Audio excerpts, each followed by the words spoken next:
Assalamualaikum warahmatullahi wabarakatuh. Halo anak-anak semua, gimana nih kabarnya hari ini? Semoga sehat walafiat dan bersemangat untuk mengikuti pembelajaran hari ini. Hari ini kita akan belajar tema 6, subtema 3, pembelajaran 2 dan 5 dengan muatan IPA. Baik anak-anak, sudah siapkah untuk belajar hari ini? Kalau sudah siap, mari kita mulai pembelajarannya.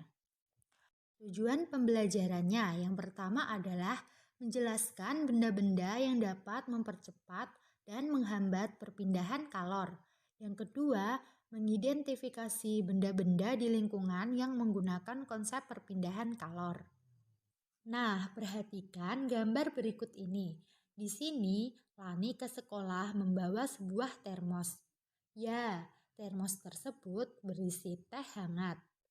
Kemudian, Dayu memperhatikan termos tersebut dan rasa penasarannya pun muncul. Dia berpikir, bagaimana air dalam termos tersebut selalu panas? Termos merupakan alat untuk menyimpan benda agar suhunya tidak cepat berubah. Termos pertama kali ditemukan oleh James Dewar pada tahun 1902. Sekarang kalian perhatikan bagian-bagian termos berikut ini. Nah, di hadapan kalian ini merupakan gambar termos dan bagian-bagiannya. Pertama, ada air dalam termos, kemudian di dalam termos juga terdapat dinding dalam kaca, kemudian ada dinding luar kaca, dan ada ruang hampa udara atau ruang vakum. Nah, ruang vakum ini berada di antara dinding dalam kaca dan dinding luar kaca. Jadi, umumnya termos terbuat dari kaca berdinding 2 lapis. Bisa kalian lihat di sini, ada dinding dalam kaca dan ada dinding luar kaca. Nah, di antara 2 dinding tersebut terdapat ruang hampa atau vakum yang berfungsi mencegah hilangnya panas dari termos. Kemudian, ada bagian tutup sumbat termosnya. Nah, supaya panas dari dalam termos tidak keluar, maka tutup termosnya bisa terbuat dari bahan plastik atau gabus yang sifatnya isolator. Jadi dapat menahan panas dari air di termos ini supaya tidak keluar.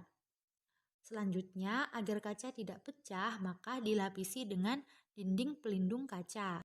Dan di bagian bawah, agar termosnya stabil, terdapat karet yang dapat dijadikan sebagai penahan kaca.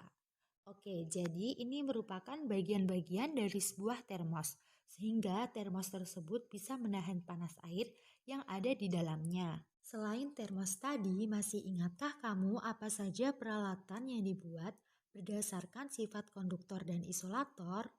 Kemarin kita baru saja mempelajarinya. Apakah kamu masih ingat? Pertama adalah bahan yang menggunakan konduktor dan isolator secara sekaligus. Siapakah yang masih ingat apa kemarin? Ya, ada setrika, kemudian apa lagi? Ya, ada solder dan obeng, kemudian ada spatula, wajan, panci, dan ada pula pemanas roti. Nah, ini adalah beberapa contoh benda yang menggunakan konduktor dan isolator secara bersamaan. Bisa kalian lihat dan perhatikan, kita akan mengingat kembali yang mana isolator pada setrika terletak pada bagian pegangannya dan konduktor pada setrika terletak pada bagian bawah. Pada wajan dan panci, ini apa namanya yang di bagian pegangan dan tutup panci? Ya, itu adalah bagian isolator. Dan bagian bawahnya ini adalah konduktor. Pada solder dan obeng, di bagian hitamnya atau bagian pegangannya ini merupakan isolator dan pada bagian ujungnya adalah konduktor. Pada spatula, bagian pegangannya adalah isolator dan bagian ujungnya adalah konduktor. Untuk pemanas roti, mana bagian isolatornya? Ya, terletak pada pegangannya. Sedangkan konduktornya berada pada bagian yang diisi roti. Penggunaan sarung tangan, selimut, jaket pada saat udara dingin dapat memerangkap udara agar badan tetap hangat dan tidak kedinginan. Selanjutnya, perhatikan gambar berikut ini. Pada gambar ini, seorang ibu sedang membuat kue bersama anaknya. Perhatikan dan amatilah baik-baik. Apa saja benda konduktor dan isolator yang terdapat pada gambar? Coba kalian amati. Ya, benda konduktornya di sini ada loyang kue dan juga ada oven. Kemudian benda isolatornya di sini ada kain serbet dan juga pegangan oven. Di sini kita akan mengingat lagi bahwa isolator merupakan benda yang tidak dapat menghantarkan panas. Contoh benda isolator pada gambar sebelumnya adalah kain serbet dan pegangan oven. Kemudian benda yang menjadi konduktor atau benda yang dapat menghantarkan panas dengan baik pada gambar tersebut adalah loyang kue dan juga oven.